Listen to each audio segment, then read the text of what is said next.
kinakailangan ipatawag si Secretary Vince Dizon. Bakit? Dahil magbibigay linaw siya dun sa ating iniimbestigahan. Kahit hindi si Secretary Vince Dizon na makakapagbigay ng liwanag, ating tatawagin. Handa ang National Bureau of Investigation na ipatawag ang lahat ng makapagbibigay linaw sa kanilang investigasyon sa issue noong 2019 Southeast Asian Games. Kabilang na dito ang dating chairman ng Bases Conversion and Development Authority o BCDA at ngayon Public Works Secretary Vince Dizon. Ayon kay NBI Director Melvin Matibag, partikular na magiging parte ng gagawing investigasyon ay ang mga unliquidated na pondo ng pamahalaan na ginamit sa proyekto. Nauna nang sinabi ng NBI na umabot umano sa 10 bilyong piso na galing sa budget insertion ang ginamit sa pagpapatayo ng sports complex sa New Clark City sa lalawigan ng Tarlac at maging nagastos sa palaro.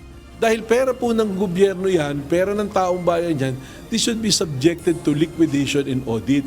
Ano po ba yung audit natin? Narinig natin yung mga binayad po sa mga officials, yung mga uniform na binili, yung pong pagkain na sinasabi dyan, chicken longganisa raw, tapos may allegation na kikiam. Magtatanong po tayo ng mga gano'n. Alamin po natin yan. Kaya po tayo nagpa-fact-finding. Kaugnay nito, may binuo ng unit ang NBI na tututok sa investigasyon sa issue ng 2019 SEA Games. We're coming up with a list para sunod-sunod na kung sino ipapatawag. Baka sabihin yung timing na naman.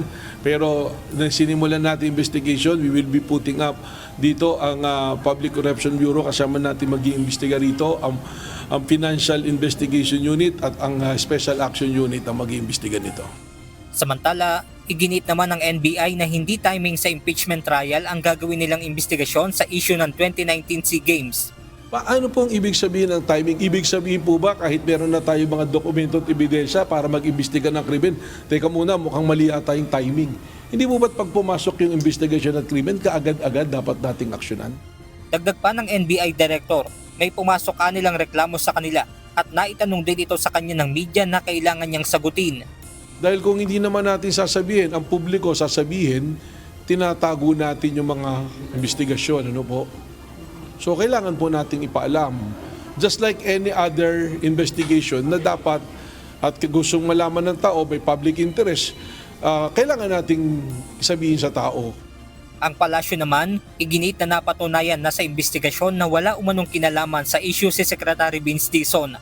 Sa ating pong pagkakaalam na imbestigahan po si Secretary Vince Dizon noong mga panahon na yon, patungkol po dyan sa issue na yan. Siya po ay naimbestigahan, umandar yung pag-imbestiga, at siya po ay napawalang sala. Meron pong ganoong record. Ayon pa kay Yusek Castro, hindi kasama sa naimbestigahan noon si Senator Alan Peter Cayetano. Sa ating pagkakaalam, hindi naimbestigahan sila Senator Alan Cayetano. At that time ay Speaker of the House. Hindi naimbestigahan yung ibang mga maaaring mabanggit. Dahil sa ating pagkakaalam, ang dating Pangulong Duterte ay nilinis na agad si Senator Alan Cayetano at the time kahit wala pang umaandar na pag-iimbestiga. Benedict Samson, UNTV News and Rescue. Diyos ang aming sandigan, serbisyo publiko ang aming pinahahalagahan.